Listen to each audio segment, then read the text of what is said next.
like to say a few general things, and then maybe we can have discussion, and you can ask me the easy questions, and you can ask Tenzing the hard questions.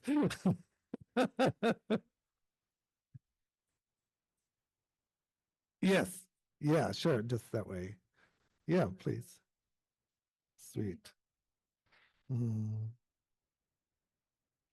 Sometimes I describe our Gompa temple as being classical, traditional, and progressive. Classical would mean we're really trying to teach the timeless insights that the Buddhas have all awakened to, so that we're teaching exactly and trying to transmit exactly uh, Shakyamuni Buddhas and other Buddhas' realizations of the truth, the way things are. So I call that classical. Traditional, I would say, is a lot of what you see here visually. Like this is traditional in the sense that there's beautiful paintings with um, different Buddha forms, Sambhogakaya Buddha forms, and we say certain prayers, and we do certain rituals and prostrations and things like that. So when uh, Himalayan teachers, which could include Mongolian and Tibetan and maybe Bhutanese teachers too, that feels familiar, right? They come in, oh, okay, this is the setup. So there's a sense of tradition, and for me, a sense of honoring my teachers and how we received the truth and so forth. We're actually not super traditional, by the way, because of course there wouldn't be chairs and a very traditional gompa, and things would be a lot different. But there's enough tradition here, and particularly like in the altar. So when lineage teachers come, they can go, okay, well, at least they kind of know what they're doing. And they feel at home, and I feel at home too. Progressive is, maybe the other third, and progressive entails like having a chaplaincy program and teaching about compassion, empathy, and skillful means. As I've mentioned a number of times, years ago when I was talking with Geshe Tashi and Jada Rinpoche, I said, well, we want this, we want to do chaplains, and they didn't know what that meant. That was not a word. There's not, there's there's Geshe and Lama, Rinpoche, there's ordained, and then there's kind of yogis, and then but there's no chaplaincy word really. So we're breaking new ground here, and other centers are doing the same. Their chaplaincy programs, I guess in Santa Fe, and who's the Roshi there in Santa Fe? Yeah, yeah, Roshi John. Yeah, Rapaya. And of course, I think we met when down at in Redwood City. Yeah, at the Sati Center. Yeah. Now there's I think there's chaplaincy programs at Naropa. I hope so. There wasn't when I was there. And then there's chaplaincy program maybe at my trip up in Portland, and I'm sure a few other places, but it's still relatively new. So this that's progressive. Okay. The other progressive piece that I've been involved in, and we could a little bit more, is I used to be on the board of the Buddhist Peace Fellowship and actually helped publish their newsletter back in the 80s, something like that, Turning Wheel. Uh, and I was their failed treasurer.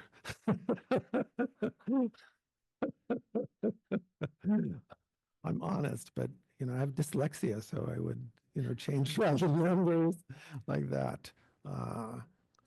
This was interesting board there. On the board at the time was Joanna Macy, who's a really wonderful teacher, and Gary Snyder, and folks from the Bay Area and so forth. The Buddha frequently talked on social issues and talked on ethical issues. And I think it's important as a Sangha that we not shy away from saying that. We don't have to be, we want to keep our compassion and insight, but we can't kind of, I don't want to shiver in the corner, right? So we do have to speak out and say, you know, the way things are going is not how we see it from a Dharma perspective. It can't be possible from a Dharma perspective that vast wealth accumulated in the few can be helpful. Just can't. It can't be possible like that. So yeah, it can't be possible for a sustainable society to, you know, overlook people's basic rights. It can't be possible, right? That we could say, well, that's acceptable. We have to work with it, but we can't. We need to speak to it, you know. So most of the time, when we have our nice jobs and we don't feel threatened, but now, you know, there there's that edge going on now, right? There's an edge.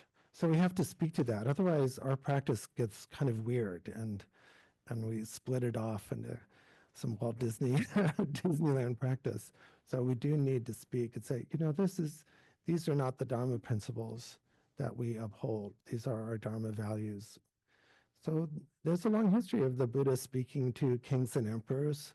Nagarjuna, you know, letter to a king, and you know, uh, uh, in Indian style, traditionally you would like praise the king or the emperor or queen or something, and then you tell them how they screwed up. If you and it's you know you look at classical Indian, you know, it looks at first like the Buddha or Nagarjuna or the other people, or even Padmasambhava was like praising, oh, great king, great emperor, great queen, you're magnificent, you're glorious, you're fantastic, you're so compassionate, and you go on a little while, you know, like that, and then and then you dig in. So you know. At this point, you know, we can say, you know, that's great, you're president now, and great, you're the richest person in the world now. So you have so much power. So if you want to use it wisely, if you want to be free from suffering yourself, if you want to liberate others, here's how you would do it, right? So we work both sides like that. We don't say, you know, you're an evil. We don't start with you're an evil dumbass. You know, we start with, oh, you have you or you know you have so much power. You have so here's the consequences when you use the power for good. Here's the consequences when you use it to harm others, right?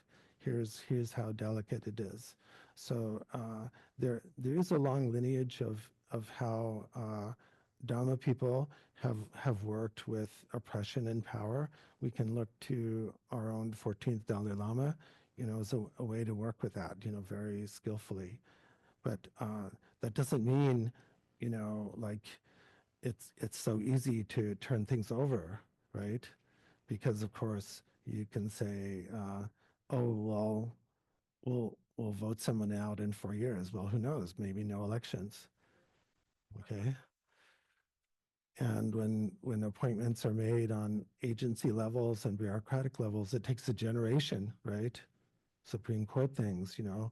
So we really have to look, I think, you know, to other examples historically, but even presently, how, uh, you know, oppressed people, you know, have dealt with really difficult situations. And of course, close at hand, we have the Tibetan situation like that, you know.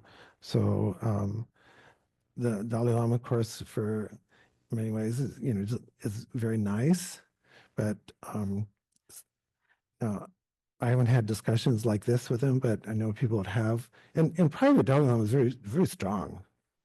You know, that's why I say you really want to be Dalai Lama's personal student because most of the time, like people say, well, please give me a practice to do. And then I'll say, please do this or read this book. And then they don't do it, and then I go, well, yeah, okay, you don't do it. So it's not horrible. But can you imagine the Dalai Lama giving you advice and then you don't do it? I mean, what it's probably happened.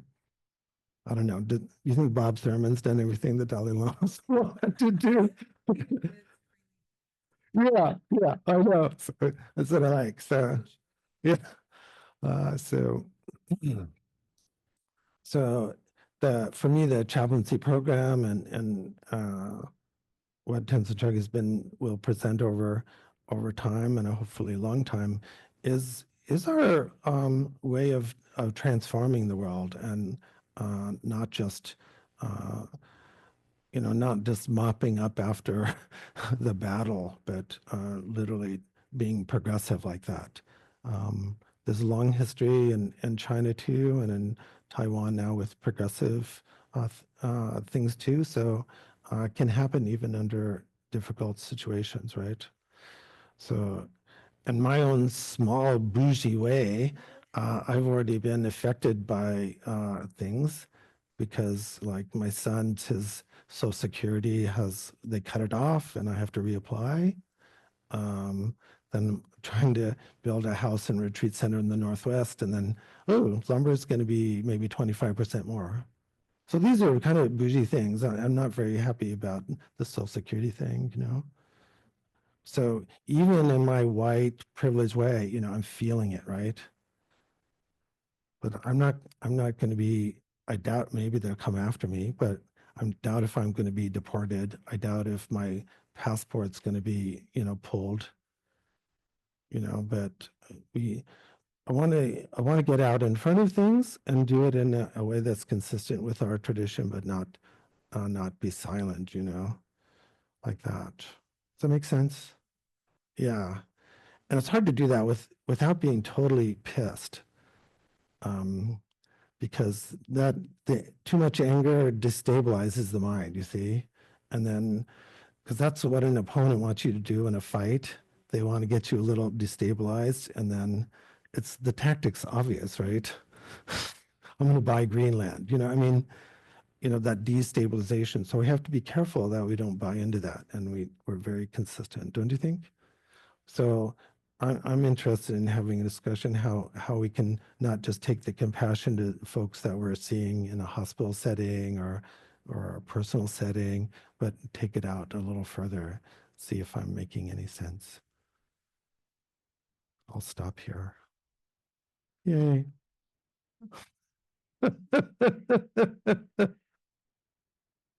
Well, I probably won't go to, I don't know. It's like I've gone to the Capitol, the steps before, to do a whole bunch of different things. Um, the most appealing thing to me is like, I want to go protest at the Tesla, uh, dealership on Arden Way, because then after that, I can go and have like coffee and croissant at Estelle's. No, liberté, fraternité, égalité, or death, right? So bring a little French revolution to it. Anybody been to the Tesla? Go to that one? Estelle's. Estelle's, yeah. That's good. Big world to do croissant. Yeah, like that. Yeah, but I've done all those kinds of things, so if people feel they need, and it would be effective to, also do that, I've been supportive of that.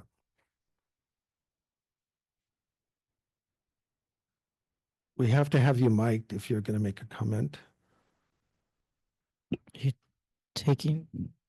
I want comments and complaints, and the hard questions go over here. Okay, so I guess I will wander around.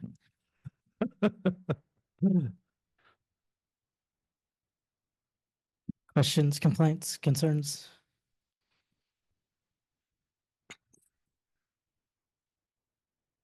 All right, we got our first taker.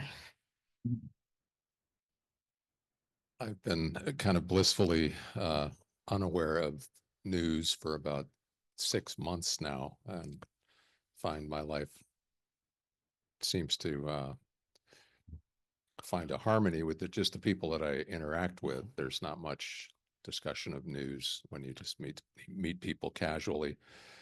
And I also occasionally, mostly hear a lot of people really genuinely suffering about the world that they have no impact on.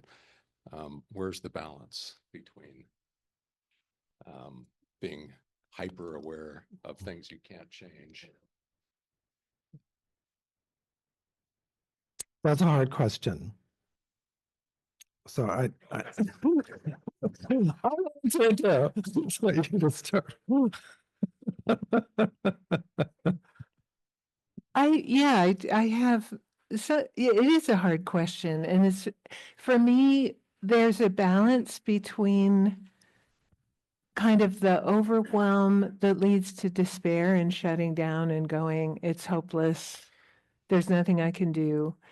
And, you know, blissful unawareness, which means that we're not engaging in the way that Lama said is appropriate for us.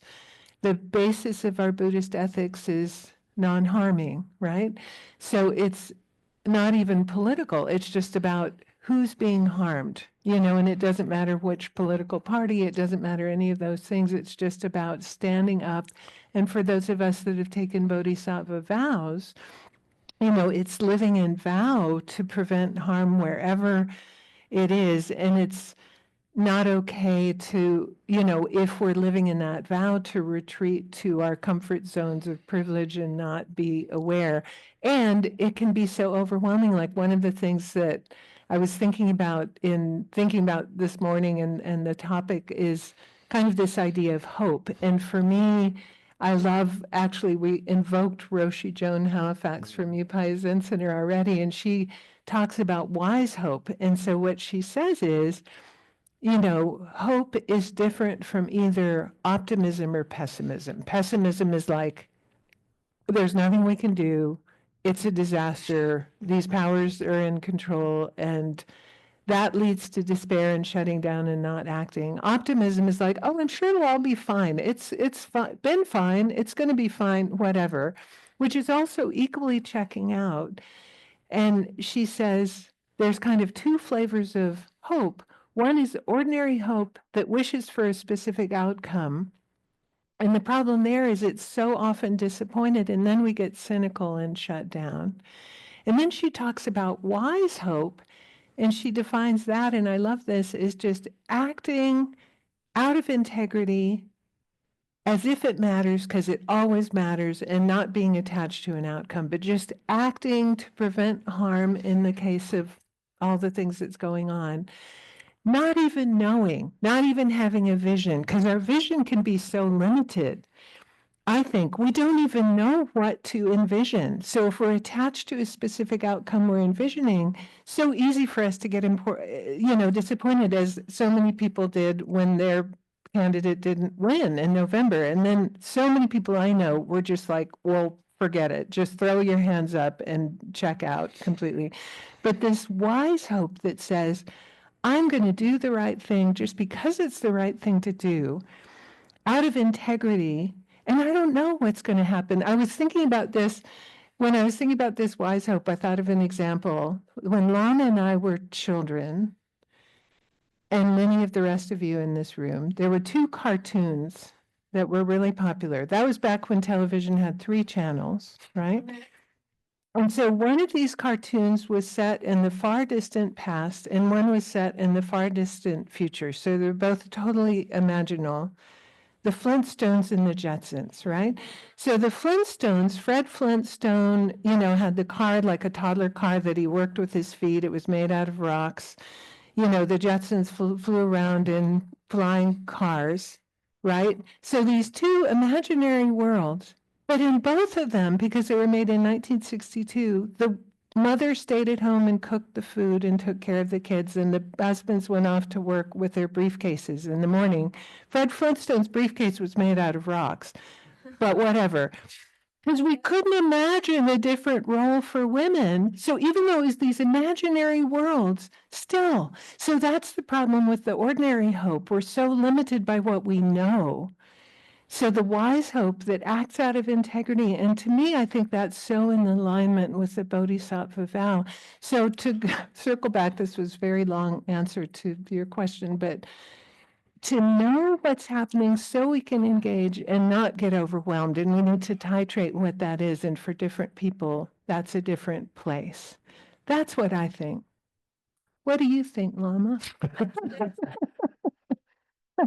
Yeah, I'll bounce on that. Yeah. Yeah. So, uh, the wise hope is maybe we'd call it turbocharged, supercharged when we're practicing tantra. So when people say, well, why do we have all these different things we do in tantra? What makes it very distinctive? Of course, if we take Lama Tsongkhapa's definition, it's deity yoga, right? Which I like, but what does that really mean? It means Tantra is about being powerful. So the bodhisattvas at this point, with enough training, with enough motivation, we're willing to be powerful beings. So it isn't just the bliss aspect that helps us see the nature of things, to see interdependence or emptiness. It is power, you know. So when we're doing the Kala Chakra practice, of course, we have Bala Paramita, you know, the power. So this does come from the hope, from great aspiration, but it also comes from the fact that we've developed ourselves, our internal world, so that we're highly resilient. You know, Trungpa Rinpoche called them like Shambhala warriors, like that. So the difficulty is not just the vision, of course, but to feel literally empowered. That's why we have these empowerment ceremonies. So you feel empowered to take your love and compassion out into the world, you know, to the Goliath out there like that. So on our practical level, teachers here, like Jada Rinpoche and myself and Geshe-la, have to get the right balance with everyone of support and challenge, right? Because that's how we create the power. You have just the right balance of support and challenge. So with some of my students, I challenge people a lot, but I'll also support you a lot, right? Because it can't be it can't be just California therapy. California therapy is important, and my teacher recommended to be a therapist because when we've been wounded, when we've been hurt, sometimes we do need almost 100% support, right? We just need a place that's totally safe, totally contained, totally private. But then if we need to go back out into the world again, we need to build the strength, internal strength, and the resiliency, right? So here, you know, in a Mahayana temple, we developed our strength and kindness. In Hinayana, we develop our discipline. The Tantra practice is we're really coming out as powerful, right? We're coming out as Buddha Devas, right? So of course we see the Devas are pretty, but they're not all pretty here. Kalachakra is not necessarily pretty, right? Vajrapani is not necessarily pretty like that. So these activities are not to have special experiences that we claim as being nifty. They're really meant to get out there and do something, don't you think? So my teacher said, you know, would always ask me, what's the most important thing, view, meditation, and or action? What's the correct answer? Action. action. You know, the Buddha said effort in the paramitas, said effort in the Eightfold Path. The last words were effort, right? Diligence, right? We're going to outlast him. But we have to have that kind of that real gut level strength. That's why you always the fierce deities like Vajrapani or Mahakala or Palden Lama have these nice big bellies. So you guys with big bellies, then you can say, okay, you have to do a lot of Mahakala practice, don't you think?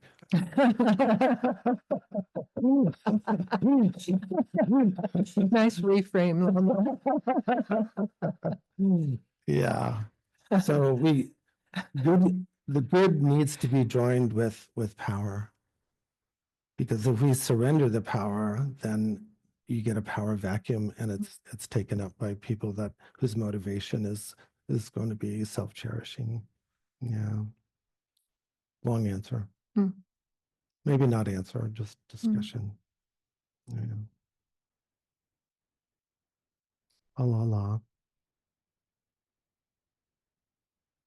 No, I think Down the rabbit hole. Mhm. Does anyone, I've got one actually. Mhm. So I think that there's some of us who are not so certain that we're going to outlast this. And for those of us who are not so certain that we're going to outlast this, how do we actually balance the practice or I've had Kenshin Rinpoche tell me many times that we don't practice for this lifetime, we practice for the next and the next and the next. Mhm. How do we balance that and the idea that our Bodhisattva vow tells us to do good now? So how do we balance the now and the here and the people that we work with today and tomorrow with the idea that maybe our fear and our giving up and the story of Buddha laying down in front of the hungry tiger? How do we balance those two things? What's the balance between the fear and the feeding the beast right now and the saying, this is actually part of the practice. This is the accepting that maybe sometimes that beast needs to be fed to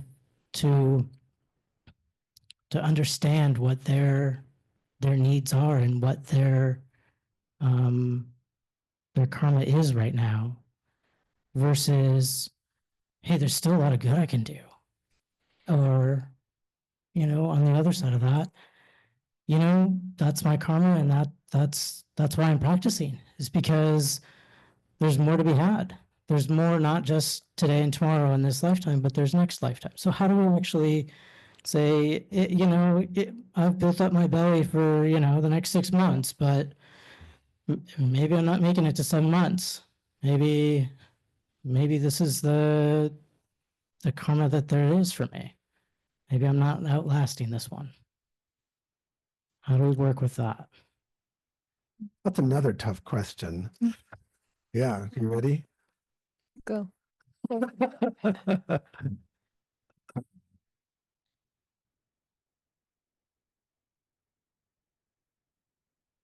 So these are the questions that really, when teachers get together, that we talk about, because it's very much like the serenity prayer. God grant me the serenity to accept the things I cannot change, the courage to change the things I can, and the wisdom to know the difference, right? So we have to develop a very strong wisdom mind, because the karmic patterns are what we have to work with, you see. So as I mentioned many times, the famous Gatha poem, the Buddhas do not, you know, wash away sins with water. They don't transfer realizations. They don't heal by laying on of hands. They only teach, you see. So we just have the karmic situation to work with, which is codependent with emptiness, you see. So each moment is both definitive and an opening at the same time. That's what's really weird. So there's no way to answer it from one side or the other. We have to say that the luminous open nature of awareness and the karmic situation are completely conjoined like that. So we can't say, we have to say it's for eternity and it's for right now at the same time, something like that. We can't, if we separate it, we get a little bit, it's like the car starts going a little bit off to the right or the left, something like that. So it's we have to always look at it. It's reality is momentary emptiness, something like that, which is make it very difficult because we like to think that there's change over here and then there's emptiness over here. We like to think there's some emptiness floating around somewhere, but there's only the emptiness of the chair. There's only the emptiness of the self. There's only the emptiness of the floor, you see. So we're both liberated in creating a certain kind of pattern at the same time. So we can't separate it like that. Sorry that I don't know. Either that feels liberating or completely unsatisfactory. I don't know. Please make it clear. What came up for me when you were talking is kind of whether our practice is for 4 more minutes or future lives, it's the same, right? Like Lama says, it's not a either or, it's more of a both and. And I have a little story, Connor, when you were talking that reminded me of many years ago, and I was a monastic and I was teaching in New Zealand, and I was teaching a weekend retreat in Auckland.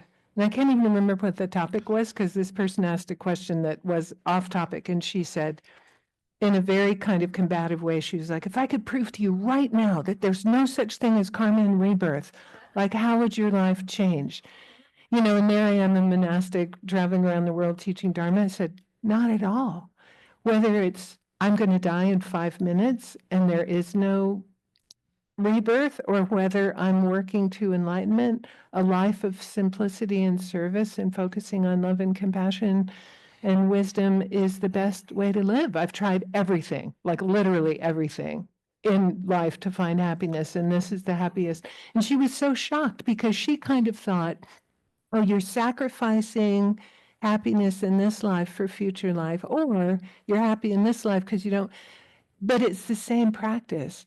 So, and I also just want to acknowledge, yeah, not everybody is going to survive this, and I think those of us, like Lama said, who have a certain kind of privilege, I mean, I think have more of a responsibility to protect the more vulnerable members that may not. I mean, it's bad, and so, and as a practitioner, out of integrity, it's that thing of showing up in every moment with the integrity and doing the right thing, no matter what the outcome. It's that wise hope thing of like, you do the right thing just because it's the right thing, whether you have 5 minutes or 3 countless great eons of lifetimes, it's the same for me.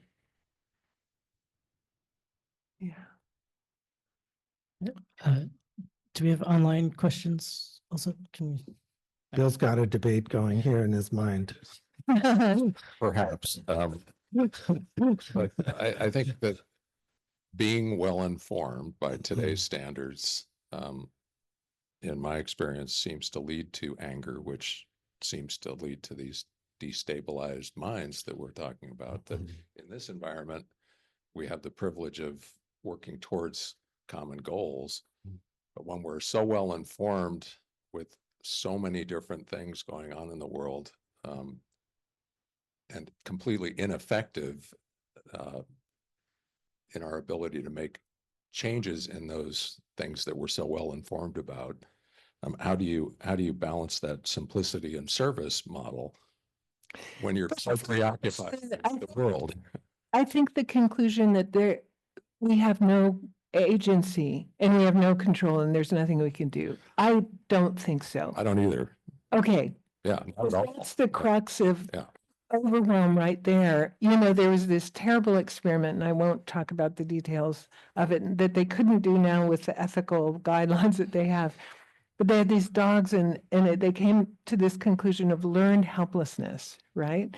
That when we can't avoid a threat, we try the fight or flight freeze for a long time, and if we can't, then we just shut down and we're completely helpless. I don't think we're ever helpless.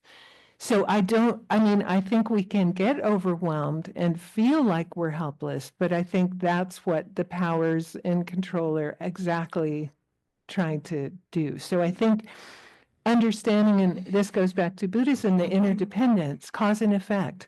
And that's one of the benefits for me of being old. I mean, I spent the decades of the 80s marching against apartheid in South Africa and boycotting everything. And then I went to the Oakland Coliseum to listen to Nelson Mandela after he got released after 28 years or whatever. These monolithic situations that we think we have no control, and enough people rise up, it's the drops in the bucket thing. And for that, we have to be aware. I mean, when I was a kid, not only was I watching the Flintstones, but I was hiding under my little elementary school desk with my little arms over my head because it was the Cold War, and like the air raid sirens were like, that's going to help. And then in 89, the Soviet Union just sort of imploded from within, and no more big, huge yellow thing on the map. It's these things that seem so monolithic, but because of impermanence, because of cause and effect, they do change. And so our cause can be a drop in the bucket, and there's a lot of drops that fill the bucket. So I don't think we ever need to feel helpless and that we don't have agency. And it's hard.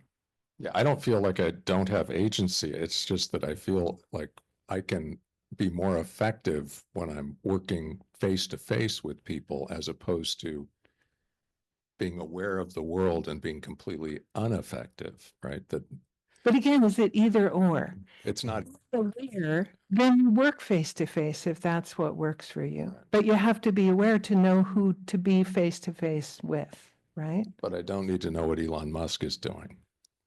Fuck Elon Musk, sorry, but to quote Jasmine Crockett, because that's just going to drag you down. Know enough to know where to engage, I think. That's my strategy. Yeah. Sorry, I dropped enough bombs. Well, you know, I like to point out to the group here that when a group of us went to Long Beach, you know, to see Dalai Lama, he dropped the F-bomb.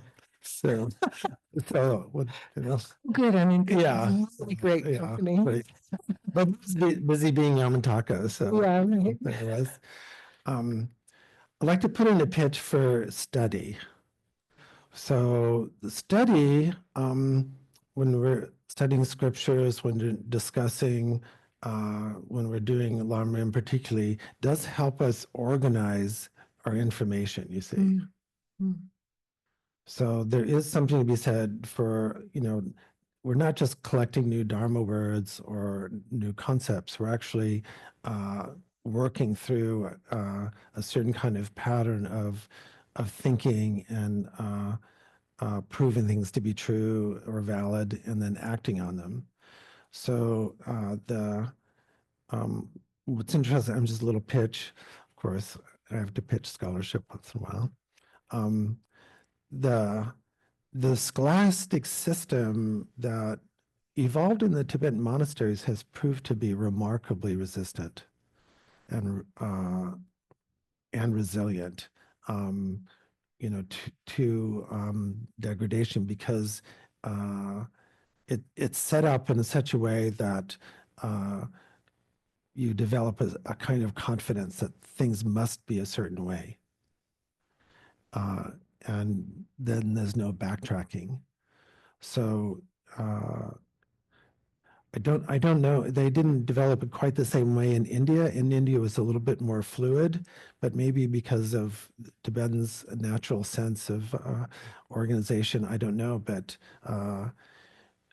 the study practice, like studying the classics and debating and discussion and Alam Rim and Abhidharma kind of approach, gives us a structure for the information to go into without it being overwhelming.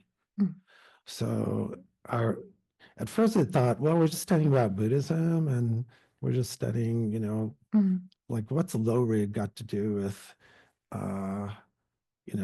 with anything, right? Connor knows what low rig is, right?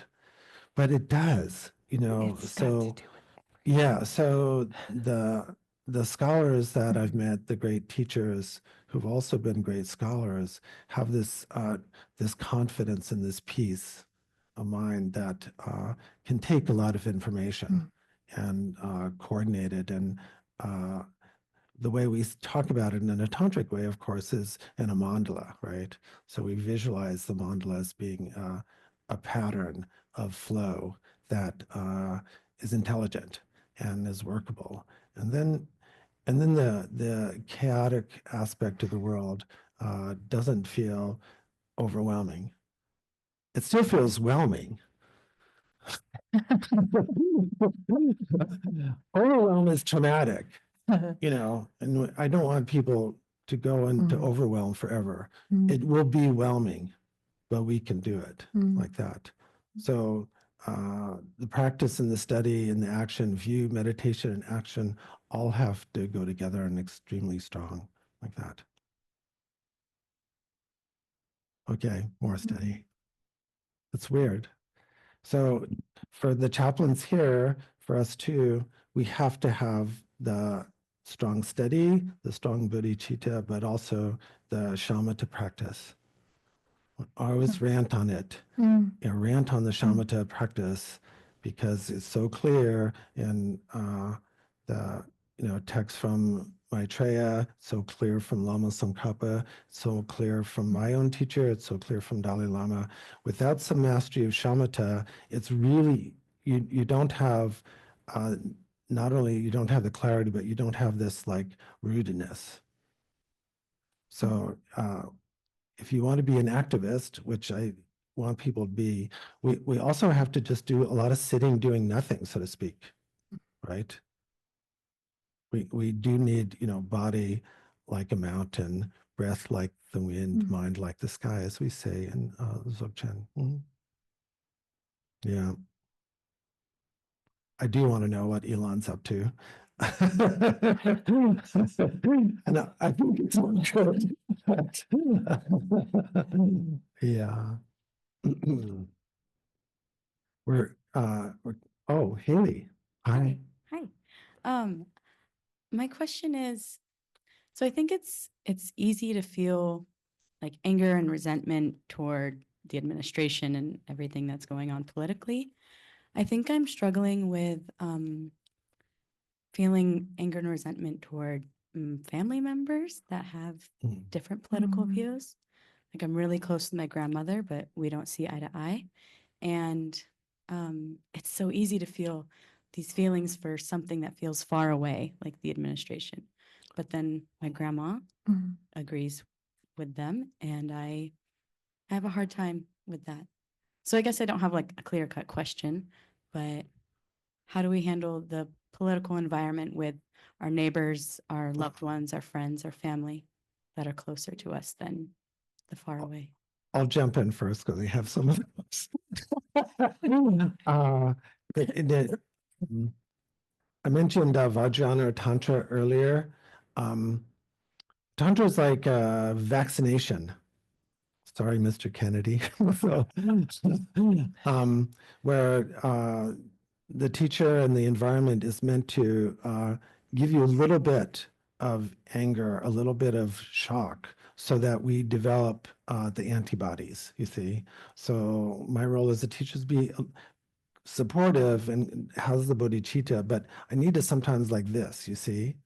So when you encounter like that energy, it comes up in a clarity. So the anger and the clarity can manifest simultaneously, right?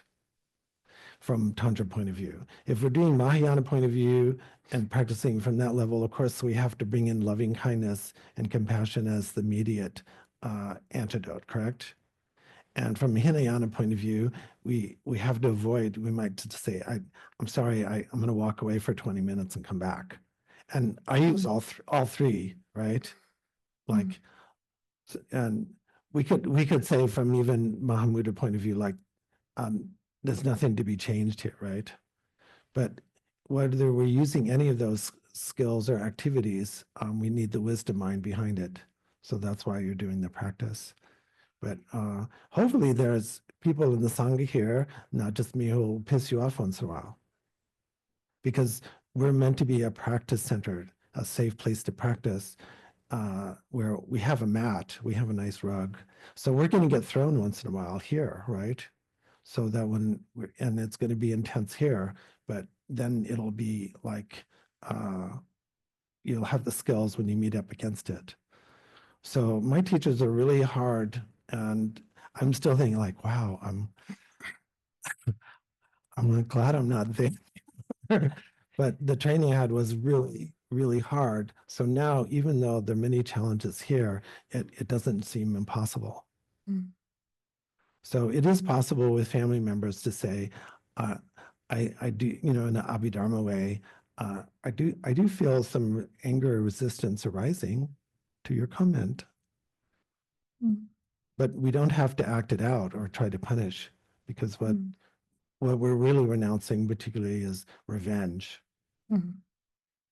This anger, which is in a way is a very just push. It can be good to have anger, right? Push away idiocy. But it doesn't have to go into then now I'm right, and then now I'm going to dominate, and now I'm going to punish you, right? That's what's happening in the administration, right? You're escalating into punishment and revenge. So we don't have to go there, but we can say, it's upsetting. But we don't have to punish people or wish them ill, right? It takes a lot of discipline to do that, don't you think? What do you think? Yeah. What I was thinking when you were talking, I've been reading and following somebody I really admire called John Powell, and he's the director of this place called the Othering and Belonging Institute at UC Berkeley. And so he's really into this whole idea of bridging divides and how do we bridge. And both from his work, and also I've done a lot of work in conflict management and conflict resolution strategies. And what he suggests is, if we can get curious about why someone holds a position that they hold. And in conflict resolution, when I do the trainings, we have this one diagram with two icebergs, and what's showing above the waterline is the position that the person's having. I want this, seem really opposed. And then we show that underneath the waterline is feelings, needs, and values. And so we have a diagram showing where the icebergs overlap, and that's what we call the collaboration sweet spot. Like, you find a shared value, and then that's the basis for some sort of discussion. And so always asking the question, oh, why is that important to you? Why do you have that position? If we can just take a deep breath and try and get curious, which is easier with the people we love. We should even be doing that with like people we other. And that's his whole strategy, is like, can we live in a world where there is no other, where we're finding that commonality? We may never agree in terms of the positions, but the connection comes if we can just be curious and open, and then we find maybe a shared value that's some point of connection. And I'll use an example. I have a friend in the conflict resolution world, and she lives in Montana, and she goes around to these little towns and has community dialogues about like gun control and gun safety in Montana. So you can imagine, right? And so what she finds over and over again, I find her so brave, is that the two kind of sides will be presenting. She facilitates this discussion, and then she finds they both care about safe communities, but they have different ideas of what makes a community safe. One side thinks more guns makes a community safe. One side thinks no guns. But when they both realize what they care about is safety, she goes, the whole energy in some small town community center in Montana. And then it's the basis, and people start seeing each other differently. So curiosity is a really underutilized and underappreciated trait, I think. So bringing curiosity and just asking, finding out more about why.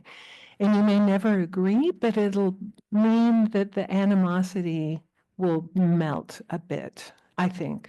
And I've had that experience. Yeah. We used to do it, to piggyback on that, probably Susan, for our members, we did a number of nonviolent communication workshops, Yeah. which I really enjoyed. And yeah, so, and it's really hard to do. I would say I used it maybe 10% of the time, but how, how to speak without threats, right? Yeah. That's really not, are you willing to, instead of you have to, I'm going to make you, etc. The only thing I have to add a little bit is people are not globally insane. It's interesting. So even when people are highly psychotic, there's breaks in the craziness. So we have to look for that. So people can have these funny things or even harmful ideas, and then on other areas they can be really clear. And that's baffling if we think that sanity or insanity is global. It really isn't. It's very patchwork. So at the same time where someone's holding a position that we think is harmful or just nutty, we can also draw in, it's a corollary. We can draw in other positions that aren't part of the conflict situation. Like, weirdly, we all like the same band or the same music. Yeah. Yeah. So, so I found that really effective when I've worked in hospitals and prisons to talk about my three favorite things anyway are food, fashion, and music. So, we can switch the conversation. So there's kind of a resting place and, around areas that it's not that we agree with, but it's that there isn't that insanity operating. So one of the trainings that I'd like to do if I ever get time is how to do hostage negotiation. So I looked into that at one point. I have a lot of respect for negotiators, how you have to really, really be on it to do that. And you have to work with that person's world. So you get them to say, releasing the hostage makes you more safe, something like that. We're coming to the end of our time. I don't know if we can finish everything, which is good, because then we have to do this again, and then you have to come It's back. much fun. I love it when we do a jam session, singing and music. I'm so glad that Lama was here today. I was like, yay, we get to hang out. When is the next workshop, Susan? I forget. Okay. Sometime in July. Just in July. got my publicity hat on now, so doing it. And I just want to 13th. Okay. I just want to publicly express my incredible gratitude to Lama and Susan, especially Lama. I was talking to a friend of mine who used to live in Sacramento, who's come to things that we've done together. And she was reflecting, and it was so touching. And she just goes, Lama Jimpa really gets you and really gets what you're trying to do, because I was telling her about this program. And I so appreciate it. It makes me feel really seen in what I'm trying to do in the world, because not everybody gets me. And it's just touching and empowering and beautiful. So thank you from the bottom of my heart, like sincerely, really, really, to see this mashup of all the chaplaincy things that I'm trying to bring to the world from all the different areas of things that I love. And your enthusiastic response when I gave you the curriculum, and you're just like, oh my God, that looks fabulous. Let's do it. So thank you. Really appreciate it. Yeah. Yeah. Rainbows.